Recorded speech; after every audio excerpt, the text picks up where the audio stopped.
aryadaha kala maanay waxay maraysaa waan dagaalamaynaa dumarkiyo rageennaba ina soo dareersha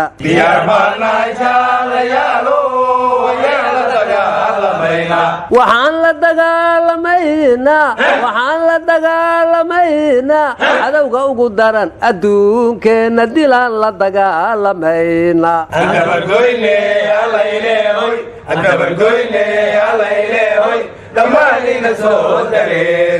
war kalamaanay dagaalka yaa ku baaqay war dagaalka hore u socdo baaq uma baahnayn horta kadibna madaxda dawladda ku baaqday in la dardargeliyo dalka la xoreeyo kadibna raggii loo dardaar wariyay ayaa soo duulay waayeel iyo caruur iyo dumar iyo ragna dadkii kale ma reebin kadibna shacabkii oo adkaysan waaya nin walba wuxuu heli kara soo haabtay hadda halkaasay maraysaa la isna dhaafi maayo ninkii ku baaqay iyo ninkii ka aamusaba waan dagaalamaynaa dumarkiiyo raggeenaba ina soo dareersha yeerteena bayaanada markii ay maqleen dawladdu u baaqday shacabkii baraad beelay baa soo baraarugaye nacabkay u bareereen waxay u bahdilnaadaane hooyay kacdoonnada bulshada yaan la baylihinin war xaaladdu waxay joogtaa maxaa tahay maxaa tari dadkii toose oo kace waan dagaalamaynaa dumarkiyo raggeenaba ina soo dareersha war waxaa la yidhi dhibaatooyin badan oo muddaba biiray baa jiray bulshadana baase iyo colaad baahsan baa helay wax dhan bay bireeyeen jabhada dhiig u baahaniye bisdhahay yidhaahdeen xilligan una bareereen war waxaa kaloo la yidhi xagjirnimadu waa belo hadday kugu dhexoogowdo xulxushoo kaleetay aqliga xaaluf gelisaa xaashee qur-aan ruux bartay ee fiqi ku-xeel dheerna xasuuq geysamaa iyo ilaah wuxuu ka xaaraanshay war shamsoy abwaanguraba wuxuu yidhi nimankan adduunkii sidoo uunka gowracaya oo aqalka umushiya ku gubay ubadkii ay haysay askartii dajaal kama fogiyo ururo shayddaane waa duul inkiray oo ka tegay dhaqankii insaane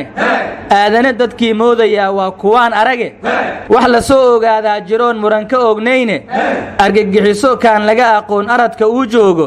iyo kii la dhaca aarmigiiyo ololka mooyaane inta kale ammaan kama helaan uubatada jaan wandagaalamaynaa dumarkiiyo raggeenaba ina soo dareersha war waxaa kaloo la yidhi ilaahow adaan daawdayiyo daran u baahnayne diiratada abaarta adaan diifaheed arage adaan deequ kaa gaamanoon dani ku seetayne adigaan dulmayn ruuxaddow daacad kuu yahaye darajooyinkaagaa ka weyn labada daaroode ku doogtay labadayda sacab deeqsi kaligaa ka dulqaadallow diiratada daaliya shacabkii war ilaahayna waa la baryaa dulmilowna waa la iska dhacshaaye dabkaaga qaado aryadhaha dadka dumarka iyo carruurta abaartu dilata ceelasha ka duugaya ajaaniibaa ku jirtaa la yidhiyo beriga waxay maraysaa ninkii dhoof ku yimid baa geeridu dhimaysaa waqtigii dhamayo wuuna aaqi doonaa war qof kastoo dhulkiisa iyo naftiisa iyo maalkiisa loogu yimaado inuu isdifaaco xaqa uu leeyahay waan dagaalamaynaa aawe yaa diyaare war meel lagu kala haro lama jooge dumarkiiyo raggeenaba ayna soo dareersha allo markaa diyaaranahay aryadhaha dad waa gacan galay meel la joogo dambena lama arko wax kale iska dayaya waana laga cibaadaysa waaye samigay cabdullana wuxuu yidhi waajibka wakhtiyaysanyaa wesaadiiba waray gelsheen waajibka wakhtiyaysanyaa wesaadiiba waray gelsheen abdulla wali dheegi jiray wegere waa la yaab weger ummad waalani waatan war waxaa la yidhi dagaalkaadan huri doonin oo lagula soo doonto difaac lagu sugaa weeraraa darajo sii dhaama war waxaa kaloo la yidhi dan yartiyo masaakiintannada lagu dabraynayo carruuraha sidii dagariyaad laysku dabanayo dalka iyaga siduu madax kutugu ugu damaashaaday deegaanada la haystiyo dhulkaan cidi ku duulaynin nacabkii dulaystoon bulshada laga difaacaynin reer miyiga dagaalamahayo ceesha laga duugay haddii aad damiir leedihiin lama duqeeyeen waa runtaa waa tii la yidhi waan dagaalamaynaa aryadhaha war ma haysiine madaxweynaha galmudug axmed cabdikaariye qoorqoor oo ciidan iyo xoog wuxuu heli kara aan ka taganin cada kibir tegey wuxuuna yidhi cada kibir iyo baxda iyo meelahan laysku haysan maayo tanya ceeldheeraan socohaynaa war qoorqoor hadduu xooggaas leeyahay muxuu mar hore u dhaqaaji waay aryaa amuuru wakhtigeeray farantaahe madaxweyne qoorqoor waxaa kalou yidhi maamul goboleedyada iyo madaxda dawladdu waa inay u midoobaan haddaan wixii ka dambeeya sidii nimankaan dalka looga xoray lahay hadda warka madaxweyne qoorqoor muggan isku soo duuba wuxuu ahay waan dagaalamaynaa dumarkiyo raggeennaba ina soo dareersha wareer cada kibir iyo madaxweyne qoorqoor warkoodu aan dagaalanno keliya maaha ee faraha laysla galay dagaalkii deegaanka dhuumood loo cada kibir agteeda saaka ka bilowdana ilaa hadda waa socdaa ciidanka macawistu tuutaha u tahayoo meesha ka dagaalamayaana waxay dhaheen macaal amiirkii hogaaminayay noloshaan ku qabannay garabna waa haysannaaho ciidankii dawladdaa nala socday dhaheen haddaysan qayoon roobabaa ka curtay meesha way dagaalamayaan dumarkiiyo raggoodaba way dagaalamayaan mataro war madaxweynaha galmudug qoorqoor wuxuu yidhi shirkadaha isgaadhsiintu maanta wixii ka dambeeya shabaab kama amar qaadan karaan sababtoo ah way u jeedaan siday anteenooyinkoodii u qarxiyeen maanta wixii ka dambeeyana xarumaha shirkadaha isgaadhsiinta amnigooda annagu xil naga saaran yahay war ceelasha ay gubeen ma ka amar qaateen war eringantaan foofi isku dhaaftan birtilankii dhisiba naftama ka jarta war shabaab cid kastoo gacanteedu gaartaa ka amar qaadatee shirkad kaliyu kama amar qaadatee dadka ha la xureeyo markaasay amarkooda diidi karaan warnimada waxaad sheegtiinba sheege dhagar qaboon sida cowl dhaawacmee cararaaya dhiiggiisii lagu raadin nabad loo dhura maayo waa runtaaye waan dagaalamaynaa war waa soomaali dabeecaddeede dambiiluhu intuu daaqayoon cidu dacwaynaynin doodaha la faafinahayaa waa isaga daal warwariye shilaawo tagay deegaanada shacabkooda shabaab iska xureeyeen mid ka mid a wuxuu soo duubay islaan qoray iyo boosh wadatoo dukaan gadaysa wuxuuna weydiiyey waba ganacsanaysaa xayta hubkaada wadataa waxayna ugu jawaabtay haddaan hubka haysa lahayn waxba kaama gadeen war meeshaas dumarkiiyo raggeennaba ayna soo dareershaa miyaa ka dhacday war gabar beledweyne joogta waxay tidhi weligay maanta ka hor allowyaa rag kaa dhiga isma dhihin iyadoo ula jeeda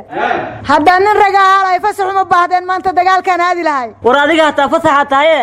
meel lagu hera lama jooge soco qorigaad qaado war adugu gabarti waad dirtee maka heri rabtaa waan dagaalamaynaaye war calaa kulli xaal shacabka nimankii waxay go'aansadeen meeshay ku arkaan inay ku gumaadaan maantoo u dambaysana busteejada degmada baraawo dad shacabaha lagu laayay nawaaxiga beledweynena xalay oo u dambaysay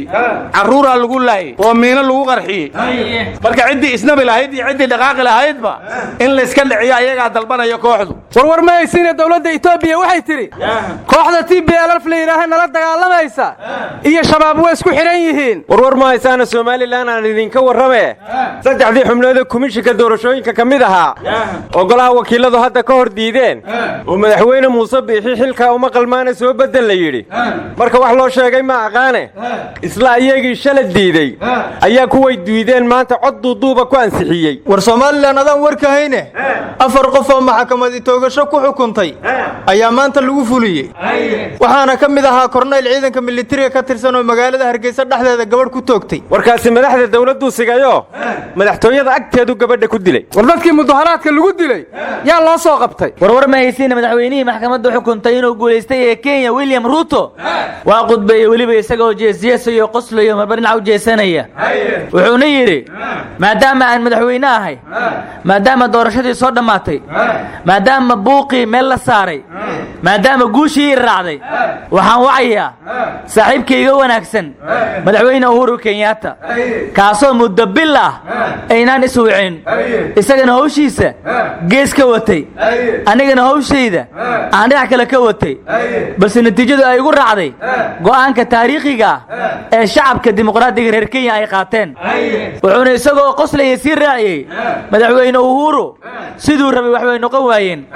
wuxuu falayna wuu isog yahay anigana waa ogahay idinka qoslayana waa ogtihiin oo yiri war madaxweyne xasan shiikhba markuu guuleystay wuxuu yiri ciyaartii waa soo dhamaatay caadi iska dhigano war madaxweyne musabixi markuu guuleystay wuxuu yiri fartaydi eedaday waa dhihi doontaan war horowd ku sheegay marka maxaad u qaylisiin war madaxweynihii hore Kenya Uhuru Kenyatta wuxuu yiri doorashadii waa soo dhamaatay go'aanka maxkamaddana waa aqbalay siday wax u dhaceenna raalli kama nin kumana qanacsanin anigoo og inay sharci daro tahay anigoo og in doorashadu lagu shubtay anigoo og in la musuq maasuqeeyey gadaray aryadhaha kale maanay waan dagaalamaynaaye waan dagaalamaynaa dumarkiyo raggeenaba ina soo dareersha diyaar baanahay jaalayaalo wayaala dagaalamaynaa waxaan la dagaalamaynaa cadowga ugu daran adduunkeenna dilaan la dagaalamaynaa adabargoyne allayleehoy dhammaanina soo dareerka